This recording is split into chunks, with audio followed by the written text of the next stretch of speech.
እንደወጣን እኮ ሁላችንም ስልክ አለ፣ ስማርትፎን አለ።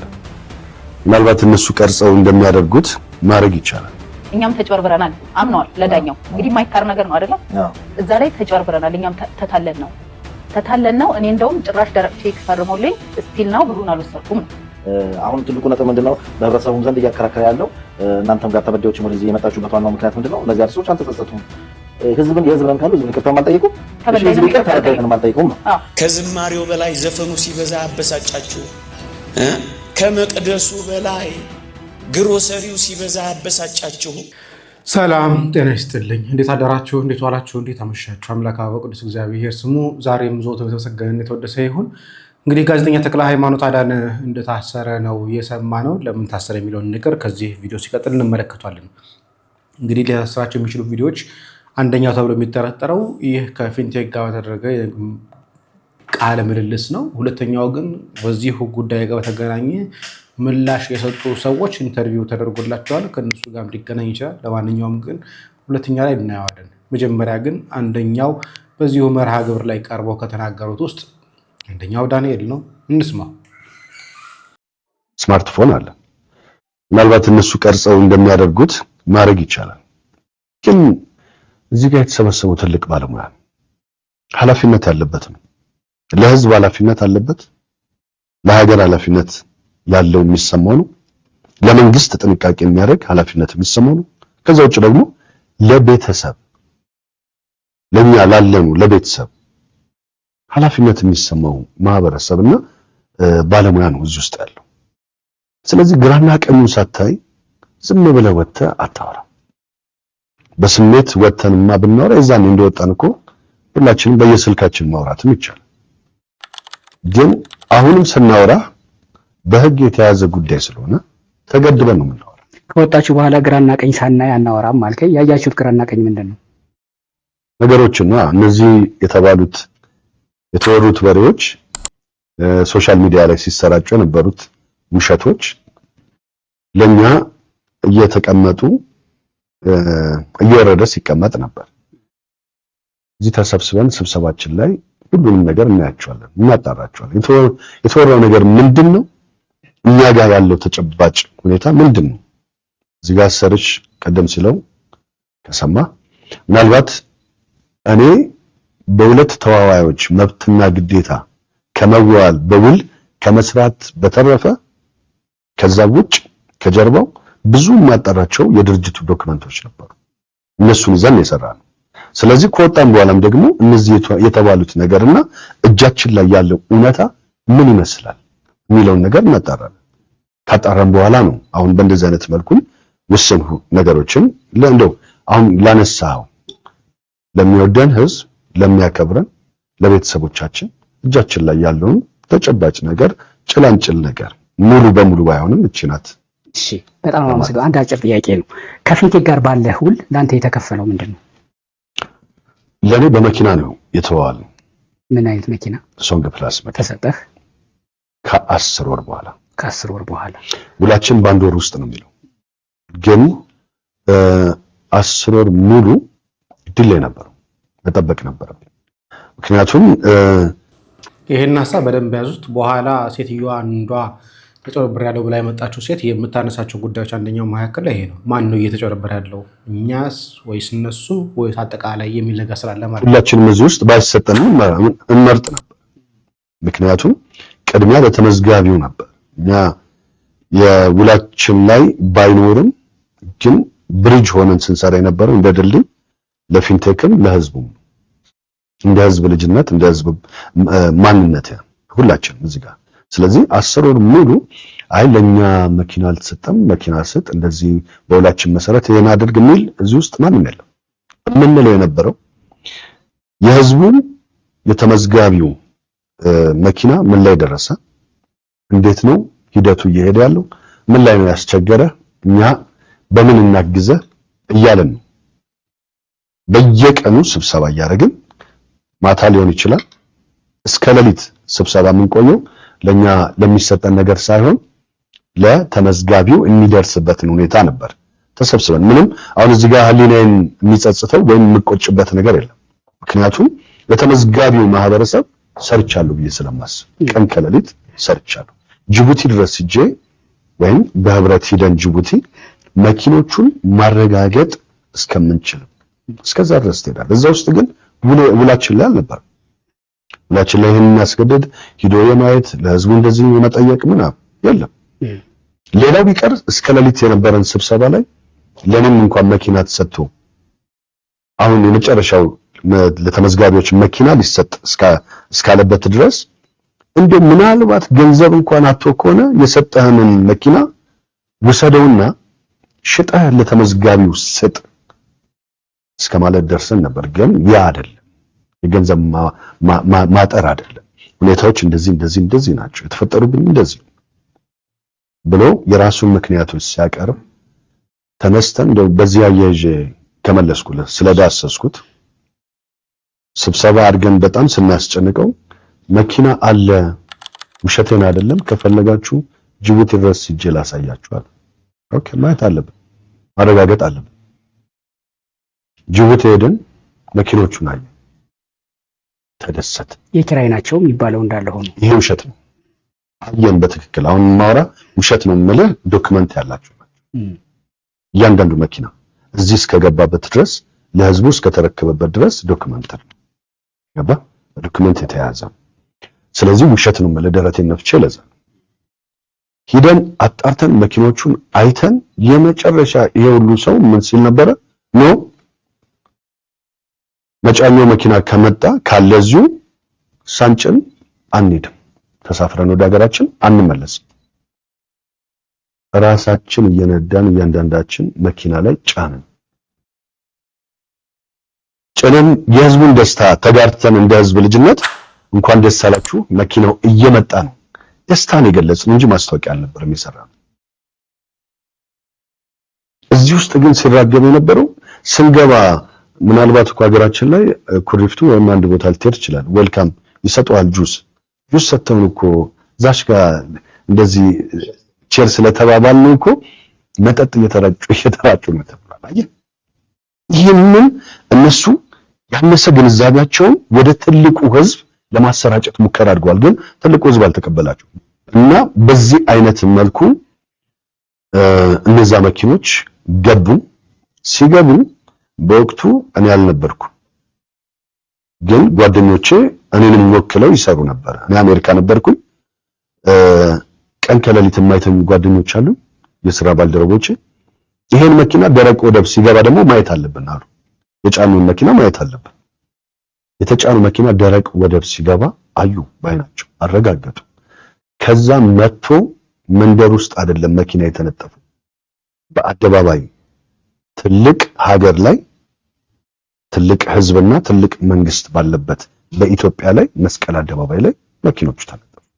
እነዚህ መኪኖች ናቸው። እዛም ቅድም ሰሪስ ሲጠቅሰው ነበር። በምን አይነት ሐሳብኛ ፊልም እኮ እየሰራን አይደለም። በግሪን ስክሪን ከጀርባ አድርገን መኪና ቀርጸን አባስተን የሆነ ነገር አድርገን መኪና የሌለውን መኪና የውሸት እንደዚህ ነው የምንለው። መስቀል አደባባይ የተነጠፈ መኪና በኪራይ አይደለም እዛ ጋር የመጣው፣ በትክክል ከጅቡቲ የገባው። እሺ ለዚህ እናያዘውና እሷ የምትለውን እንሰማለን። ከዛ ፊት ግን ለምንድን ነው ጋዜጠኛው ታሰረ የሚለው ነገር ሁለት የሚዲያ አካላት መረጃውን አሰራጭተዋል። አንደኛው እንግዲህ ጉርሻ ነው፣ ሁለተኛው እና በስፋት የዳሰረው ኢትዮ ጆርናሊዝም ጆርናል የሚል ሚዲያ ነው። እንዲህ ብሏል። የእግረኛው በይነመረብ ሚዲያ ባለቤት ተክለሃይማኖት አዳነ በቁጥጥር ስር መዋሉ ተነገረ ይላል። በእግረኛ ሚዲያ ወይም የበይነመረብ ሚዲያ ላይ ባለቤትና አዘጋጅ የሆነው ጋዜጠኛ ተክለሃይማኖት አዳነ በቁጥጥር ስር መዋሉ መሰማቱ ተሰምቷል። እንደ ተለያዩ መረጃ ገለጻዎች ጋዜጠኛው ትናንትና ሐምሌ 23 ቀን 2018 ዓ.ም ከቀኑ 11 ሰዓት አካባቢ በቁጥጥር ስር መዋሉ የዋለ ሲሆን እስካሁን በይፋ የታወቀበት የቁጥጥር ምክንያት ወይ ደግሞ የእስር ምክንያት አልተገለጸም ይላል። ተክለሃይማኖት አዳነ በበይነመረብ ሚዲያ ላይ አነጋጋሪና የብዙ ሰዎችን ትኩረት የሚስብ ማህበራዊና ባህላዊ ጉዳዮችን በማቅረብ የሚታወቅ የይዘት አዘጋጅ ነው። ምንም እንኳን በቁጥጥር ሲዋለበት ምክንያት በህግ አስከባሪ አካላት በኩል በይፋ ባይገለጽም ከቅርብ ጊዜ የቪዲዮ ስራዎቹ ጋር የተያያዘ ሊሆን እንደሚችል ማህበራዊ ሚዲያ ተጠቃሚዎች ዘንድ ግምታቸውን እየሰጡ ነው። በተለይም በቅርቡ የፍርድ ቤት ንቁ የህግ ክስ ሂደት ላይ የሚገኘውን ታዋቂ አርቲስቶች ጋር ያደረገውን የስብስብ ፕሮግራም እየተጠቀሰም ይገኛል። ጉዳዩ በብዙ ተከታዮች ትኩረት የሳበ ሲሆን ከሚመለከታቸው አካላት ተጨማሪ ማብራሪያ ሊሰጥበት እንደሚችልም እንጠብቃለን የሚል ነገር ነው ያለው። እንዲሁም ደግሞ ጉርሻም ፔጅ አያያዘው በጣም በአጭር ሁኔታ ላይ ጋዜጠኛው በቁጥጥር ስር የዋለበት ትናንትናው ዕለት ሐምሌ 23 ቀን 2018 ዓ.ም እንደሆነ የታወቀ ሲሆን በእስሩ ምክንያት ከመከላከያ ሰራዊት አልባሳት ዩኒፎርም ጋር ተያያዘ ከቀረበው ዘገባ ጋር ሳይያያዝ እንዳልቀረም ምንጮች ይጠቁማሉ የሚል ነው። የምታስታውሱ ከሆነ አንድ ስቱዲዮ ጋብዞት በእርግጫ ሲል የነበረው ሰው ጋር የተያያዘ እንደሆነ ነው። ከዚህ በፊት እሱ ሰውዬ እንግዲህ ተክለ ሃይማኖት አዳነ ተይዟል፣ ታስሯል ብሎም በቲክቶክ ቪዲዮ ሰርቶ ጭምር ነበረ። ነገር ግን በዛን ዕለት እንዳልታሰረ ምንጮች አረጋግጬ ነበረ። ዛሬ ግን ሁለት ሚዲያዎች ተክለ ሃይማኖት አዳነ ታስሯል ብሏል። እስካሁን ድረስ አሁን እንደተባለው ምንም አይነት ነገር የለም። ሁለት አሁንም ቢሆን መላምታዊ ነው። አንደኛ የዩኒፎርም ለብሶ ሲራገጥ የነበረውና መታወቂያ ሳይ ሲለው የነበረው አካል ነው። ሁለተኛው ግን ከዚህ ከፊንቴክ ጋር በተገናኘ ሊሆን እንደሚችል ነው። ታዲያ የፊንቴክ ተጨበረበርን ከሚሉ ሰዎች መካከል ላይ ሁለቱ ሰዎች ቀርቦ ነበረ የሚሉትን ነገር እንስማቸው። ተጨበርብረናል አምነዋል ለዳኛው። እንግዲህ የማይካር ነገር ነው አይደለም? እዛ ላይ ተጨበርብረናል፣ እኛም ተታለን ነው። እኔ እንደውም ጭራሽ ደረቅ ቼክ ፈርሞልኝ ስቲል ነው ብሩን አልወሰድኩም ሲል የነበረው ሰራዊት ፍቅሬ ማለት ነው። ከተታለሉ ከተጨበረበሩ ወንድም ካልሄድም ያለው ነገር አለ። እኔ እንደውም ማስፈራሪያ ዛቻ ደርሶብኝ ነበር አለ። ለእኔ መጀመሪያ ጊዜ ብሎኛል። እናንተ ስትከታተሉ እንደዚህ አይነት ነገር ከደረሰባችሁ ለምንድነው ቀድማችሁ ጥቆማ ያልሰጣችሁት ሁሉ ብሏቸዋል ዳኛው። ለምንድነው ቅድሚያ ጥቆማ ያልሰጣችሁት? እሺ በዛ ሂደት ላይ እያለ እንደሚያታልል ካወቃችሁ፣ የሆነ ጭላንጭል ካያችሁ፣ ህዝቡ እንደሚበላ ካወቃችሁ ለምንድነው ቅድሚያ ጥቆማ ያልሰጣችሁ? ምን ምላሽ ሰጡ? እኛማ ከዛሬ ነገ ይሻላል፣ የሆነ ነገር ይመጣል እያልን ነው። አጥጋቢ አይደለም። ገብቷል። እንደውም ጭራሽ እኔ በጣም ዲፕሊ ገብቼ በማይመለከተኝ ሁሉ ስጠይቅ አንተ አይመለከትህም፣ የእርዳታ ድርጅት ነህ፣ እርዱ ብለሃል፣ እርዳታህን ተሰጥሃል ብሎ ሁሉ ነው የመለሰልኝ አለ ካሊድ። ስለዚህ ያንን ሲልህ አለው ፍርድ ቤቱም እኮ ያንን ሲልህና እንደሚያታልል እንደማያመጣ ስታቅ የሆነ ነገር ጥርጣሬው ሲኖሩ ለምን መታችሁ አልጠቆማችሁም? ጥቆማ ለምን አላካሄዳችሁ? አሁንም እኮ እኛ ተጨበረበርን አይደለ? እነሱ አላወቁም አይደለ? ያንን ፍርድ ቤት የሰጡትን ቃል እዚህ ላይ እግረኛው ሚዲያ ላይም ደግሞ እኛም ተታለን ነው እውነት መስሎን መኪና ሲያመጣ ሲሰጥ አይተን ገባን፣ ማስታወቂያውን ሰራ ከሆነ መጀመሪያውኑ ገና ስር ውስጥ ሳይገቡ በእኛ ምክንያት የተበተኑ ምን ይሆኑ እስኪ ሰብስበን እናነጋግራቸው ማለት ነው። ብንደውልም አያነሱ፣ በስህተት እንኳን አይነሱት እንኳን ጆሮአችን ላይ ነው የሚዘጉት ርዕሱን ስናነሳው ማለት ነው። ከዛስ ልክ ከታሰሩ በኋላ ማንሳት ሲጀምሩ ደግሞ ለእኔ ያስገብተሻል ወይ ብሩን አለ። ለምሳሌ ቅሊንጦ ማነው ቲክቶከሩ መንሱር በእኔ አካውንት ነው ወይ ብሩን ያስገባሽው አለ። ግን እኮ ነው በ950 ቅድሚያ ክፍያ መኪናው ውሰዱ እያልክ በጣም ስትናገር እኔ ነው እሱን እንኳን አላምነውም፣ ብዙ ጊዜ አላምንም እውነት ለመናገር ማለት ነው። እነ ሰለሞን ነው ይገረምን አየሁኝና ገባው። ይሄ ደግሞ ኃላፊነት አለባችሁ ኑ ቶሎ መምን ነው አይደል? እየነገርናችሁ ነው በ950 ሺህ ብር መኪና አለ ኑ ብለው ጠሩ። እኛም የምንወዳቸው የምናደንቃቸው ህዝብ የሚያምናቸው አርቲስቶች ናቸው። እሺ ካላችሁማ ለኛ 5 ዓመት ብድር ሰርተን እንከፍላለን ነው እንደ ድህነታችን የተሻለ አድቫንቴጅ ነው ብለን ነው አይደል ንብረታችንን የሸጠን።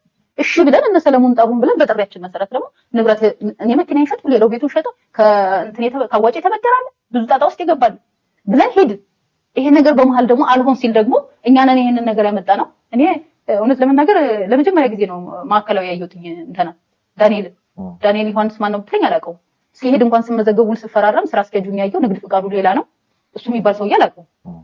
እሱ መሆኑን ባውቀው መኪናው እንኳን እየተሰጠ ሲያስተዋውቁ እንኳን በስህተት አላየሁትም። ድርጅቱ የነሱ እስኪመስል ድረስ እነሱን ያየሁኝ እኔ እመቤቴ ምስክሬ ናት። እሱም በስህተት አላየሁትም። እንደውም ነገሩ እንደዚህ እንትን ካለ በኋላ እንደውም የሆነ ራስ ግብዣ ላይ ሲበሉ ምናምን ፖስተውታል እንጂ መጀመሪያ ላይ በስህተት አንድ ቦታ ዳንኤል የለም አላየሁትም። ባየው እኔ ባላቀው የኔ ወንድም ወይ የኔ ባለቤት ወይ የሆነ ሰው ይሄ እኮ ሄሎ ታክሲ ያጭበረበራል፣ ይሄ እኮ ደቡብ አፍሪካ እንወስዳለን ብሎ ከግርማዬ ጋር ያታለለ ነው ብሎ ሰው ይፈራል፣ ገብቷል፣ ይቆጠባል። እሱ ከጀርባ ላይ የተደበቀው አርቲስቶቹን ታዋቂ የሚወደዱ ህዝብ ሊያምናቸው የሚችል አርቲስት እነማን ናቸው ብለው ለቅሞ አውጥቶ ፊት ለፊት አሰለፈ፣ ተናገሩ። እኛም ማምነን ገባል። አለቀ። ይሄ እኮ ምንም ሪያሊቲ እኮ ነው፣ ምንም እንትን የለውም እኮ እንጂ እሱም እኮ ብሏል። ወዲን ታውቂኛለሽ ያለኝ አቶ ዳንኤል ኮማንደር ኤፍሬም ማዕከላዊ አገናኝቶኝ አንዱ መኪና መልስላት ብሎ ቁጭ አድርጎ አገናኘኝ።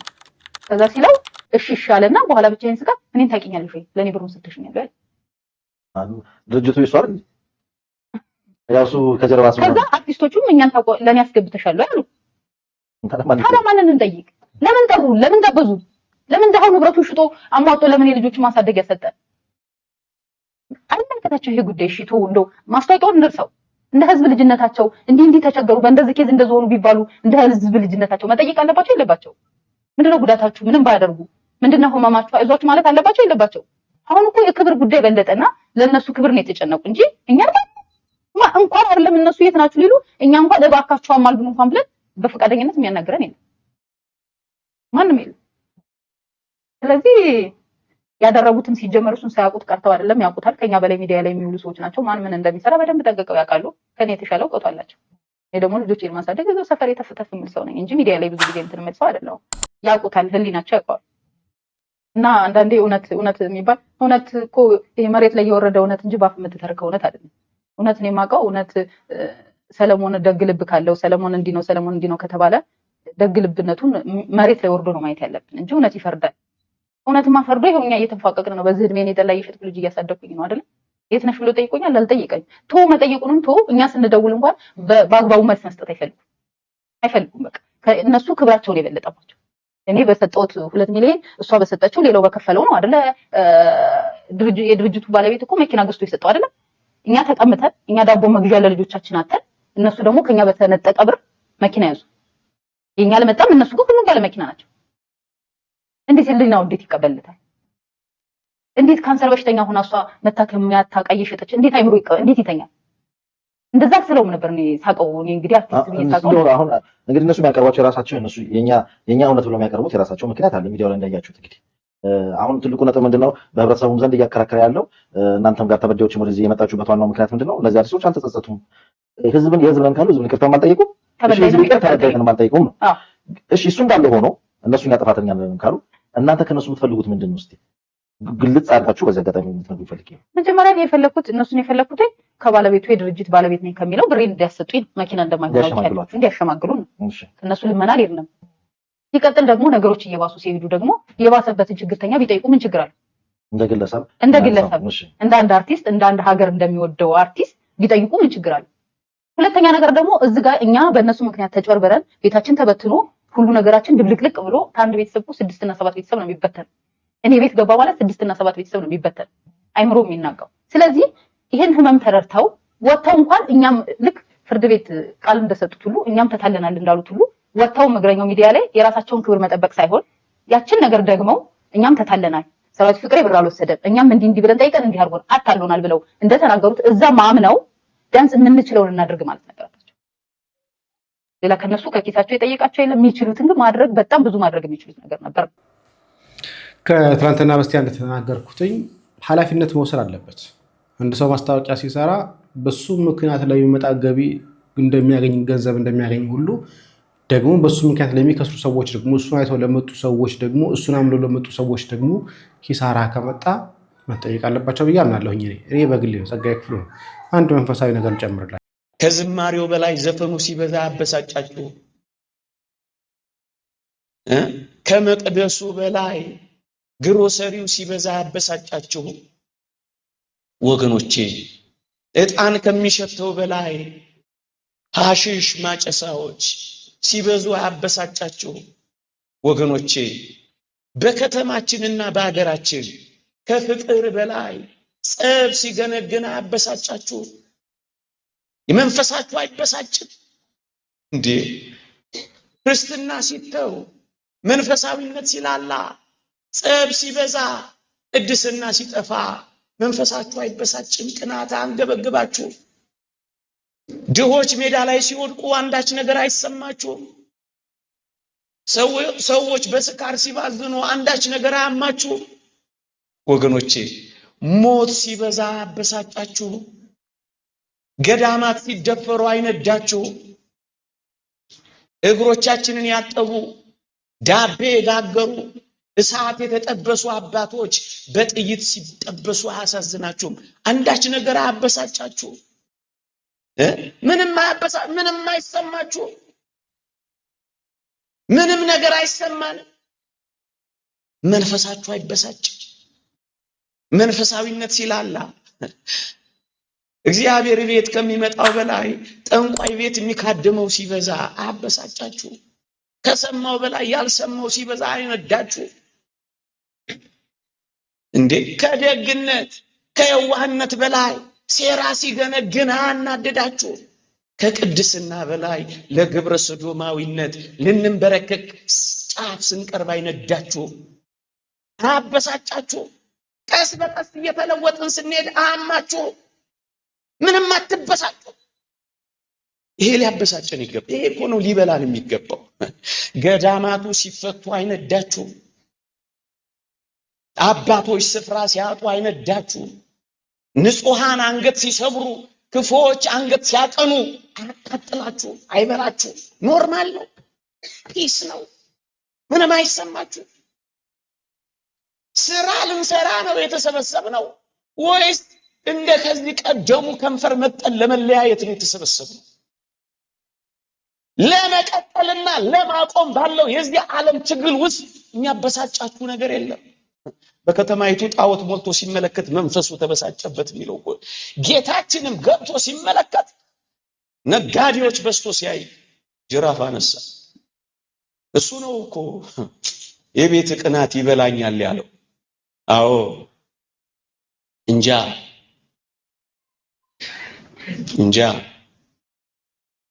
አየ ጌታችን ምን አደረገ? ጅራፍ ገምዶ በሬ ነጋዴዎችን፣ በግ ሻጮችን፣ ርግብ ሻጮችና ገንዘብ ለዋጮችን እየገረፈ አባረራቸው። ወገኖቼ ነውር የሌለው በግ ይሰዋ እንደነበረ ነውር የሌለው በግ ሲመጣ እንዴት ይቆማሉ? ለዚህ ያባረራቸው።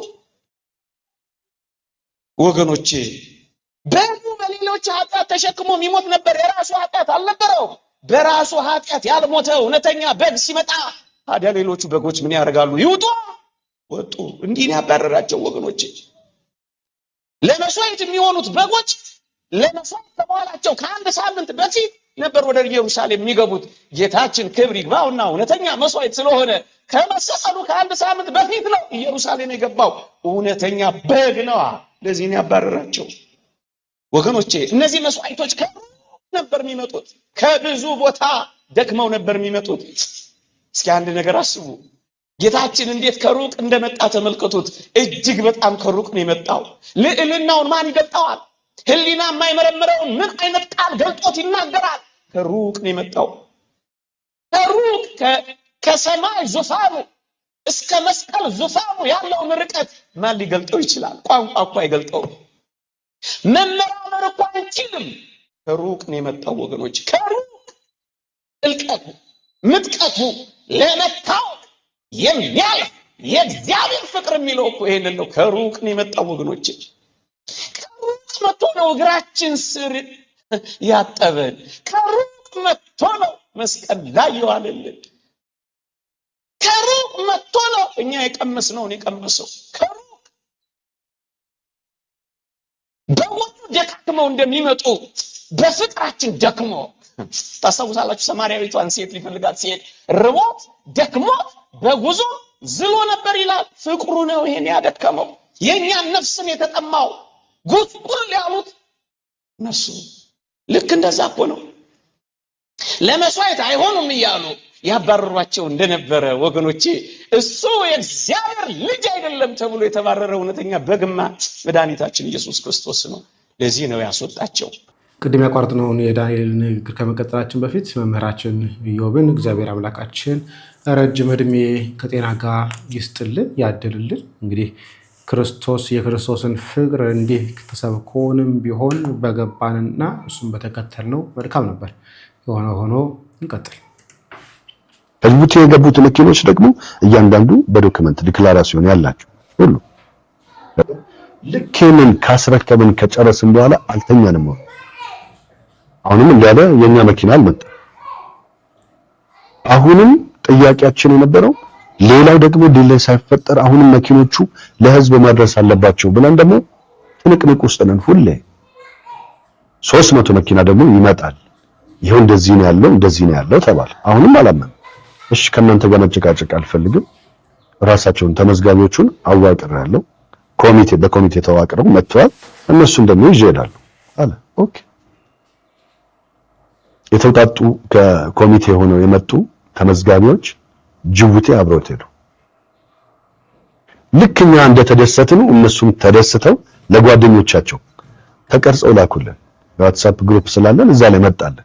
ይሄው ተደስተናል፣ ሻንሲ ነምበሩን እያየን ይሄው እንደዚህ ዲክላራሲዮኑን እያስተያየን በእንደዚህ አይነት መልኩ የኛ መኪና መሆኑን አረጋግጠን የሚል ቃል በቃል ራሳቸው ቀርጸው ላኩልን። ይሄም ለኛ ረፍት እንግዲህ ይሄ መኪና ይገባል በተባለበት ሁኔታ ነው ይሄ ነገር የተፈጠረው። ጅቡቲ ሄዳችሁ ያን መኪና አይታችሁ እዚህም ሲረከስ ታስረክቡ ማየትና የችርስታው የደስታ መግለጫውን ማሳየት ፊንቴክ እንደ ማስታወቂያ ተጠቅሞበታል። እንዲያውስ ከዚህ በላይ ማስታወቂያ ምን አለ? አንድ ያዝልኝ። ሁለተኛ ጅቡቲ መሄዳችሁ እየመጣ ያለውን አደጋ እየመጣ ያለውን እስር የማምለጥ እንጂ ተደራሽ የማድረግ አልነበረም ነበር አንዱ መከራከሪያ። እዚህ ጋር የምናመልጠው እስርም አልነበረም፣ የምናመልጠው ወንጀልም የለም። ሲጀመር እኮ ቅድም ከሰማ ይሄ ድርጅት ከአንድም 3 ጊዜ በአደባባይ አስረክቦ በቴሌቪዥን እንደማንም ተመልካች አይቼ ነው የገባሁት። ገና እኮ አይደለም በማስታወቂያ ሂደት በማስታወቂያ ስራ ስንኖር እንደ ባለሙያ ብትጠይቀኝ ገና ላላመጣ ድርጅት ያመጣል ብዬ ከተማመንኩበት እሰራለሁ። ይሄ ግን ከአንድም 3 ጊዜ አምጥቶ በአደባባይ ለተጠቃሚዎች አስረክቦ ነው የገባሁት። ገባ? ስለዚህ ነው አራተኛውና አምስተኛውን እየሰራውበት ያለውበት ሁኔታ ነው። ስላስፈረመኝም መብቱ ነው፣ መጠቀም ይችላል። መውሰድ ማስተዋወቅ ደስ ይላል። ኮንፊደንስ 10 ወር አዘግይቶብሃል። በውላችሁ መሰረት ከውል የመነጨ የህግ መብት ይኖራል። ላዘገየ ምንድነው ቅጣቱ?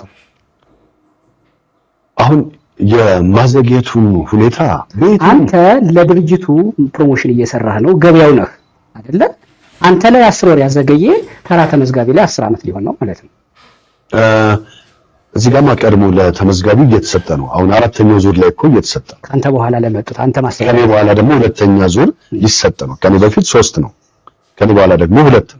ስለዚህ 2 እዛ ላይ መስራት ነው እንጂ እኔ የምፈልገው የኔ ጥቅም ላይ አልነበረም መሮጥ የፈለኩት።